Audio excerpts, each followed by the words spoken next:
Blog Talk Radio. Hello everyone, this is Lori Smith on Blog Talk Radio. Good morning. It is Friday morning, 6 o'clock in the morning here in Calgary, Alberta, and April 9th. I'm happy to be here. This is one child abuse survivor to another, and we're on for 30 minutes this morning. It's a live internet streaming radio broadcast from blogtalkradio.com, and we're just going to finish up this article that I found on, it's called Understanding Crisis. It was, I actually found it on the Child Welfare Information Gateway, and you can pull it up too. It's a publication on there at www.childwelfare.gov, and you can pull these publications up by letter. I found this looking under the letter C, and so I was probably looking for child abuse or crisis information, and that's where I found it. It's called Understanding Crisis, and we've been going over this for, I don't know, over 2 weeks now probably. It's a large article, it's a large publication, and lots of different pieces to it. And we're on actually the very last part of it here for today. There might be more. I didn't print off the whole thing, and so if you were interested in taking a look to see if there's more information on this, you can just go to that website, www.childwelfare.gov, and pull it up and see it and check it out for yourself, because there was so many parts to it, and it's really interesting. I really found it interesting. It's sort of takes a look at the best case scenario when CPS or any of the child protection agencies actually go into a home when there's been abuse reported. And so it's sort of the steps that the crisis workers need to go through to determine, first of all, whether or not the child is going to be safe in the home. If the child cannot be safe in the home, then of course they have to remove the child or the children. But there's all these different ways and steps that they have in place that they go through to try to screen parents, assess the risk, and really just to make sure that the child is safe. And we all know children slip through the cracks, so that's why I'm very interested in looking at this, because our family had an intervention done years and years ago when I was just a toddler, but I remember certain parts of it. I actually remember bits and pieces of it. And my family talked about it a little bit when I was young. The siblings that would have really known about the whole thing are gone now. And so there's no one in my family now talking about it, and or probably willing to even talk about it. And my sister remembers going to some counseling, like 2 counseling sessions. My mom actually mentioned that they went to 2 counseling sessions. So this has been kind of backed by, over the years, by a couple of people in the family. They went to 2 sessions, and then they didn't go to sessions anymore, and then we moved out of the country, so we were out from underneath the eye of the social workers and the child protection services, and so that's what happened. The abuse just continued, and it's unfortunate that families do slip through the cracks. We see it every day in the paper. Reports of children dying at the hands of caregivers and parents, right, who, that there was abuse reported, CPS or DHS, whichever, child protection services went in, made a bad judgment call on the whole thing. However, they, the different programs that they have in place to screen and to assess risk obviously were not there. They just weren't done properly maybe, and so the children end up staying in the home, and then they die at the hands of their caregivers or parents. This happens every day. So it's very unfortunate. Shouldn't happen. We need a better system. I'm not, I don't have anything against child protection services. I think children should be removed from the home if there is signs of abuse. And I really think, and if there's no safety of, that there's just no way that child's going to be safe in the home, that they should be removed, right? We have to save children's lives.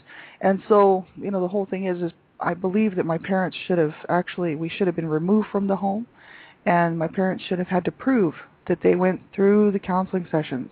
And then as a family, we could have come back as a family and done the counseling sessions together under, clinical supervision. And then we could have been allowed to be placed back into the home. And I think at that point, our family would have been saved from a whole, from destruction, really. So that's why I'm so interested in looking at this article. And, so we're going to finish it up today. It's not a professional show. I'm just a person who sits on Blog Talk Radio bringing information to people.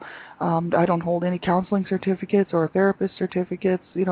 I'm a student at MRU part-time. I was studying international community development, which encompassed child rights, human rights, which I'm very interested in, and not just in North America, but around the world. And so that's kind of what, I've been working on. I actually had to stop going to school because my job was sort of let go. It was no longer needed, so I was out of a job for a while, didn't have any income, so I couldn't afford to go to school. So then I got a job, but now I haven't been able to get back into classes. So that's why I'm in between courses, but I'm still studying all the time. And that's why I'm bringing all this information out to people. And I'm a survivor of child abuse, and I just feel that child abuse is not spoken about enough. There's not enough people talking about it, except for to say, that's too bad that these children are getting killed, at the hands of their parents and caregivers. But nobody wants to talk about the issues surrounding child abuse. And I really think that, if we're going to make a dent in this thing, if we're ever going to stop child abuse, we're going to have to all raise our voices, right? We're going to have to all get involved and say, no, it's not right. It needs to stop. And we have to really change the laws and change the way the society feels about child abuse and stop pushing it under the carpet and get it out front and center. Because child abuse is very painful, and it's painful for the survivors too, and the adult survivors. So many people just don't feel comfortable speaking about it, but I don't mind being a voice for people because I'm been dealing with child abuse for my whole life, and it's very painful, but I don't mind talking about it because something needs to be done. You know what I mean? So it's never going to change as long as we keep pushing it under the carpet and locking it behind the closed doors, throwing away the keys, right? This has to stop, and it needs to change. So that's why I'm doing this show, is to bring out information and to talk about child abuse and the issues surrounding it. So it's the subjects are sensitive. So if you're very sensitive to abuse or any kind of that type of topic, please turn the show off, because you have to listen at your own discretion. I don't want anybody to be uncomfortable. So if you're uncomfortable with the topic, then it's your discretion to turn the show off. And also, if you're a young person under the age of 18, I ask that you have someone listen to this show with you who's an adult. I hope you have a parent who cares. But if you don't, there might be a teacher, counselor, school counselor, or a mentor, someone in your life who can listen to the show with you to make sure it's okay for you to listen to it. So important, because your safety is number one. And that's the whole issue. I fight for child rights, and I think that children deserve to be safe online. You have to be safe online. You have to be proactive about it, in order to keep yourself safe. There's lots of ways to protect yourself online. And young people just really need to know that there's a lot of crazy sexual predators out there, child sexual predators, who are trying to get a hold of them. And they'll use all kinds of different ways to do it. And so you need to get, you need to get some education on that. You really do. Parents need to become educated on this whole issue. There's been some reports in the paper last week where a child was sexually assaulted by a child sexual predator, because this predator actually posed as a person this child's age. And this child met this child thinking he was meeting his friend who was his age, and it turned out to be a child sexual predator, and he was assaulted, and he's lucky to be alive. So I can't tell you how important this is. Make sure you have someone who's older, who's an adult, who can help you to decide whether or not you should be listening to this show and anything else that you're doing online. And absolutely do not meet people that you meet online. If you're a young person, don't go meet these people. You might think it's exciting and fun, but let me tell you, there's kids dying every day. If you look in the paper and start looking around at the reports, children are dying at the hands of crazy child sexual predators, and you don't want that to happen to you, so you make sure you stay safe, right? It's so important. So we're going to get right on with this article here. I want to finish it up, and we have about 20 minutes left, and I think we'll be able to completely finish it, and then we'll move on to some information I found on helpguide.org regarding child abuse and neglect, just recognizing and preventing child abuse. So we'll finish this one up, and we'll start that next one there. And we left off when assessment indicates a lack of safety for children. When children cannot be protected in their homes, one solution is to obtain a court order requiring that the adult leave the home. If other family members and the abuser are likely to collaborate in defying the plan, putting the children at risk, then removal of the children from the home is necessary. Another option is to bring protective relatives to the children's home while their parents leave the home. In certain instances, such as when both parents are on drugs and have to be removed temporarily and protective relatives are not available, a 24-hour homemaker and crisis worker may be needed in the home. And it says, until a decision is made about whether the parents have the potential and desire to care for the children, it is best to keep the children in the familiar environs of the home. And there are various options for accomplishing this, such as asking the abuser to leave the home or bringing 24-hour caretakers to the home. Removing children from the home is traumatic for parents and children, even when all agree it is best. In fact, removal creates a new crisis for everyone involved. Techniques of crisis intervention described in the next chapter are beneficial in reducing the separation anxiety which accompanies emergency placements. And if the parents are available, try to involve them in the decision to leave the home or to place the children in emergency placement. Likewise, to the extent possible, children deserve to be involved in the decision based on their age and ability to assess their situation. And many maltreated children can feel reasonably good about being placed with caring and protective families, but will need a great deal of support and reassurance about what the future appears to be. And young children and severely intimidated youth may be unaware of their rights. They may not understand that non-intimidating lifestyles are possible, and they may want to cling to the abusive family even when it is chaotic and incapable of protection or nurturance. And in my case, that's exactly what happened. I had a chance a family stepped in for me on my behalf, when my mom had beaten me up quite badly one day. I went down to a friend's home, and her parents actually asked if I wanted an intervention done. They actually were going to go to the police. I told them not to because that's just the issue. I had grown up with abuse my whole life, had never experienced time without abuse. So see, that's the difference. Some children might experience abuse for a few months and then it's over, or maybe even 1 or 2 years and then it's over. Now, the lifelong effects from that will probably last for forever if they don't get help. But our family experienced abuse from the day I was born, actually, because they were already doing what they were doing years before I was even born. And so a lot of the worst stuff was actually right just before I was born. And then I was born, and then the abuse continued on, and I grew up in that and never really saw a normal day, you know what I mean? Our family did not do normal, like normal activities. Like, we didn't sit at the table together for meals. There was no interaction between my parents as far as being a couple or being a married couple. They were both very abusive to each other. They were abusive to the children, and yet somehow, you develop a bond with these abusers, right? And so, of course, I loved my parents, and I didn't really appreciate what they were doing to me or to themselves. It was very scary. It was a scary house to be in. Any house that we lived in, it didn't really matter which one it was. It was a scary place to be. But the thing is I loved my family, and it was it was disturbing to see what was happening to it. But on one hand, that's all I was used to. So when I went to these people's house at the age of 13 and a half, I totally remember noticing the difference in the way that family lived. They sat at the table for meals, and they just really cared about their children. The parents didn't fight and didn't abuse each other, and it was just a normal home. They had their disagreements and stuff, the kids with the chores and their grades and whatnot, but there was no abuse in the home. So I got to see that, and I got to see what it would be like to be a child who would grow up in a normal home. But I got, that was later after, 13 years of abuse, right? So I didn't want to be removed from the home. And there was another reason as well, because my mom had never threatened to throw out my brothers or my other sisters, so she was always threatening to throw me out and wanted me out of her life, right? And so I was determined to kind of stay in the home because I was basically fighting for my place in that family. I was like, no, I was the youngest, and as far as I was concerned, I was actually not doing anything wrong, and here were my brothers who were always in trouble and causing a lot of grief in the family, just due to the fact that they were so abused, right? Their lifestyles were horrible, and so my parents didn't threaten to throw them out, and I thought, how could they threaten to throw their daughter out? I was like, no way, I am staying. You are not getting rid of me, you know what I mean? So there was a lot of psychological issues surrounding that. It took me a while to see it and to understand why I would make the decision that I made. I kind of told those people absolutely not, do not go to the police, because we were already almost removed from the home, and I didn't want to be removed from my home, and I sometimes question that decision, but that was the reason behind it.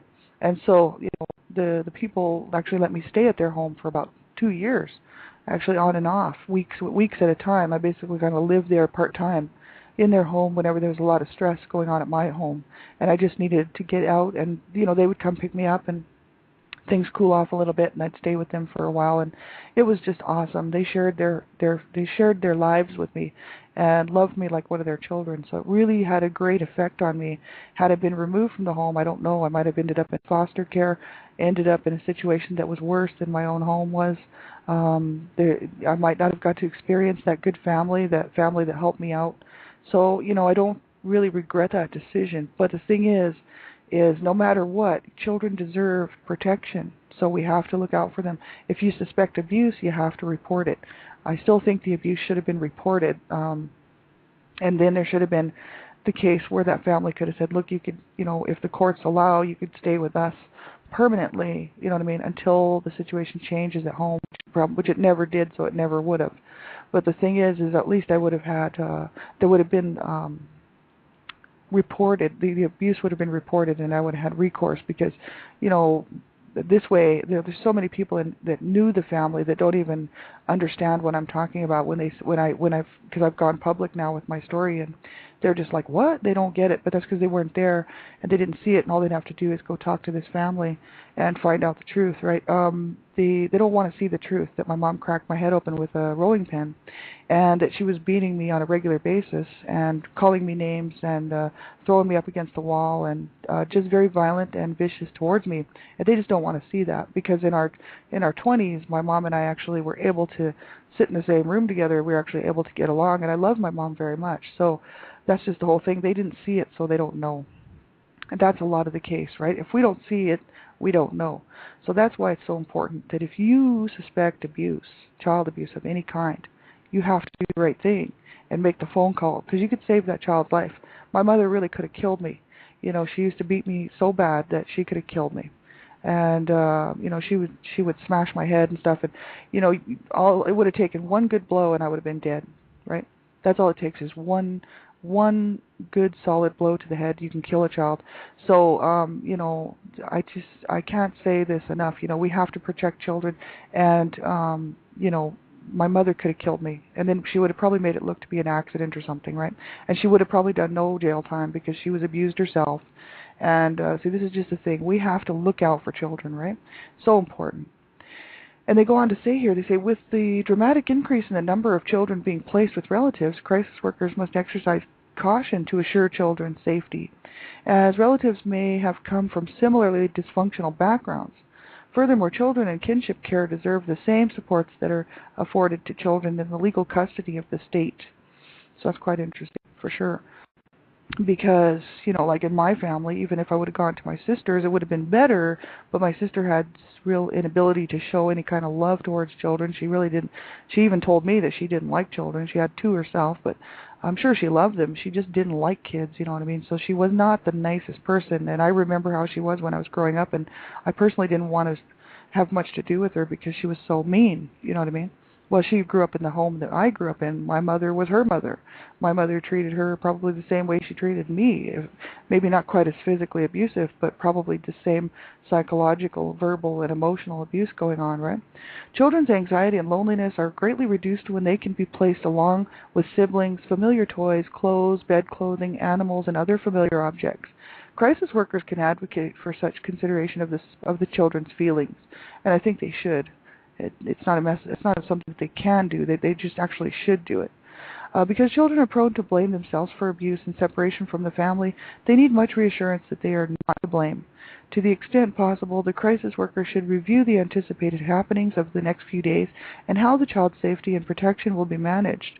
Children need reassurance that they will return to their parents when or if it is safe. Yeah, and I don't think they should be making any promises. It's just a matter of if the home is safe enough, then of course then the child should can go back home. But if it's not, then they shouldn't, because children are dying. That's the whole issue. Getting killed and murdered at the hands of parents and caregivers who really snowball the system and have been snowballing the system for years, manipulating everyone, and that's what they do, abusers. That's why they're able to continue doing what they do. They're very manipulative. Most of them have psychological problems, and if they don't have psychological problems, they have emotional problems, or drug problems, or marital problems, whatever it is. And they're so good at manipulating people that that's how they get away with what they do. So that's the thing. Crisis workers need to not be fooled into listening too much to what's going on, and actually take a real assessment from looking at it as a whole picture instead of just what the parents are saying.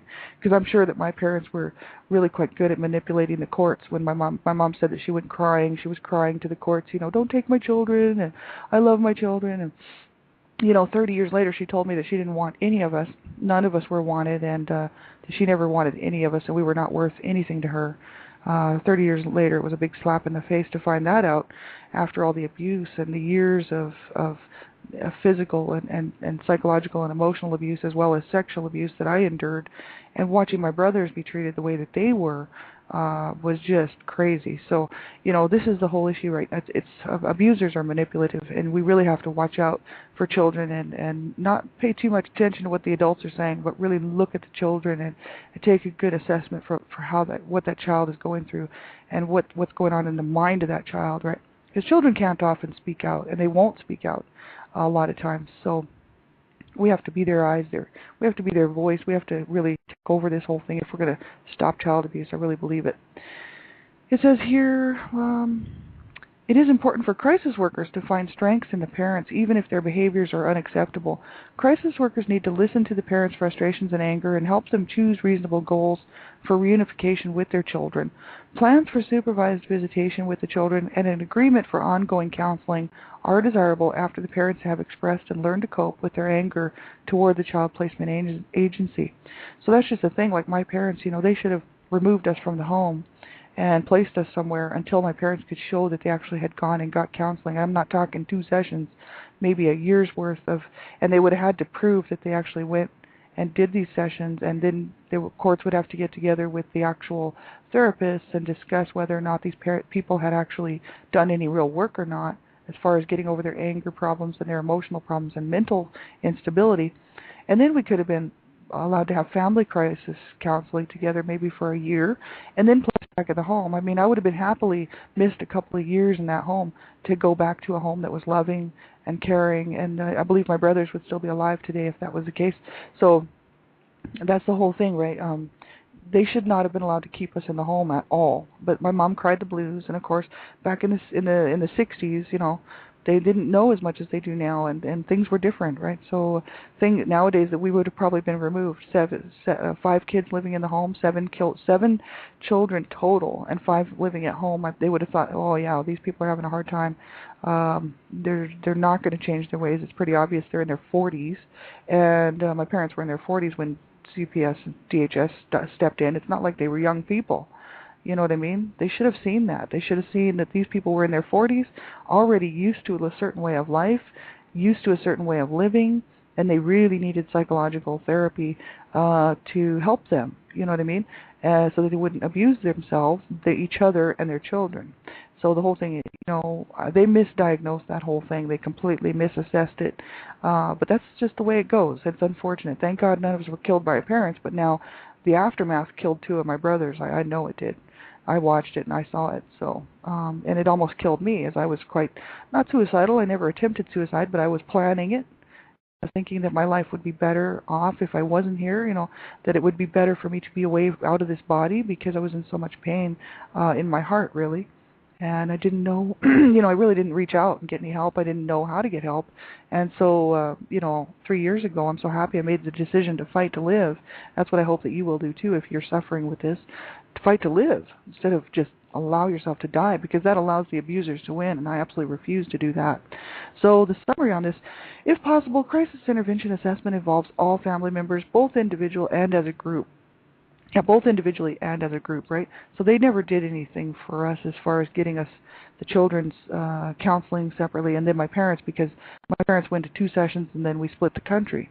But that's really what should happen. All family members should be involved, individually and as a group, right, to determine family interactions, conditions, and events that precipitated the crisis. Having no preconceived notions, an open-minded crisis worker allows the family to determine their needs and their goals for change. And immediately and longitudinally, wow, that's a word, the safety of the children and other family members is considered. Although there are no foolproof screening instruments or checklists, such tools can assist in calculating the probability of risk for additional abuse or neglect and the presence of individual and family strengths to change. So, best case scenario, the family would get help. Their marital problems, they would get help for that. If there was substance abuse, they would get help for that. If there was emotional issues or psychological, mental issues, they would get help for that. And the children would get help to learn how to cope with the abuse that they already had suffered. And the parents could get help, parenting skills, and really get some support, because there's parents out there who need support.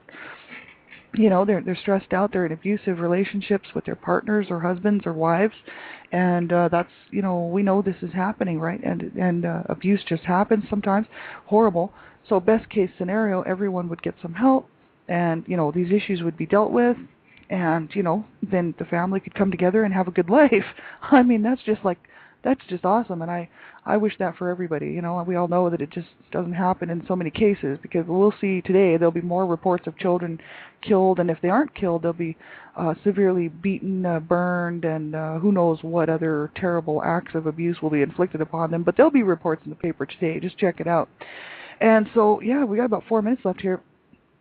Understanding Child Abuse and Neglect. This is an article from helpguide.org. It's called Child Abuse and Neglect, Recognizing and Preventing Child Abuse. And so it's quite a good article. And I like HelpGuide. Actually, it's not even www, it's just http helpguide.org. So you can type right into your browser helpguide.org and it will come up. And there's all kinds of, information on HelpGuide regarding child abuse, just about everything you can think of, domestic violence. I actually have gone through most of my shows actually from the last, I'd say December, January, where a lot of them were done with the information that I found at HelpGuide, because it's so good and it's just such a great website for information regarding child abuse and neglect, maltreatment, and every kind of issue surrounding it, psychological issues for adult survivors. And then there's just lots of information on family violence, bullying, online safety, and mental issues, drug abuse and addiction information on there. There's just some great information on that website. And here's some myths about child abuse that they have on this one article here, Child Abuse and Neglect, Recognizing and Preventing Child Abuse. Myth number 1, it's only abuse if it's violent. Fact, physical abuse is just one type of child abuse. Neglect and emotional abuse can be just as damaging, and since they are more subtle, others are less likely to intervene. And that's a fact. Physical abuse is bad, but neglect and emotional abuse is just as bad. Psychological abuse, sexual abuse. They are, all of that is just horrible, and it all has an effect on children. And some of the signs and symptoms are just not easily recognized with emotional abuse, sexual abuse, and child sexual abuse, and psychological abuse, right? Because there's no bruises maybe where you can see them on the face or on the arms, right? It's the whole issue is that a lot of abuse you cannot see. You have to know the signs. So that's why it's so important to get the signs and symptoms of abuse, all the different kinds of abuse. You can get that. Just type into your browser signs and symptoms of abuse, and it'll bring up all kinds of websites that actually have the listings of that. Or I'm the Canada Regional Director for Dreamcatchers for Abused Children, and I'm so happy to stand with them. Let me tell you, every day I say that, and it's the truth. You can go to their website, www.dreamcatchersforabusedchildren.com, and you can pull up there's a child abuse handbook there. It's a free PDF download, and you can get all the information regarding the signs and symptoms, what to look for, signs and symptoms of all the different types of child abuse, how to report child abuse, the proper ways to report child abuse. There's some great information on that website, www.dreamcatchersforabusedchildren.com. And they have tons and tons of resources and links and reference material on there, and it's just a great website. I highly recommend it. And they say here, myth number 2, only bad people abuse their children. While it's easy to say that only bad people abuse their children, it's not always so black and white. Not all abusers are intentionally harming their children. Many have been victims of abuse themselves and don't know any other way to parent. Others may be struggling with mental health issues and a substance abuse problem, right? And it says here, myth 3, child abuse doesn't happen in good families. The fact around that is child abuse doesn't only happen in poor families or bad neighborhoods. It crosses all racial, economic, and cultural lines. Sometimes families who seem to have it all from the outside are hiding a different story behind closed doors. And it says, myth number 4, most child abusers are strangers. And the fact around that is, while abuses by strangers does happen, most abusers are family members or others close to the family. And actually, there's a statistics that I saw recently, 90% of child abuse and child sexual abuse is someone in the family. So only 10% is outside child sexual predators and whatnot. It's almost all or daycare workers or whatever. It's almost all, family related child abuse, right? Because it's whoever's around the children most, right? That's who the children's around the most, the family. Well, that's generally where the abuse is happening, right? So everybody have a great day, and just take care of yourselves. I'll be back on tonight, 9:30, for child abuse prevention and human rights abuse prevention. Is up to us. We're going to continue on with the Survivor to Thriver workbook tonight, and I just hope you have a great day, everybody. Take care. If you need some resources or information, please let me know. And you can get a hold of me on Blog Talk Radio. You can send me a message, or you can just connect with me on Facebook or whatever. But have a great day, everybody. Talk to you soon. Bye-bye.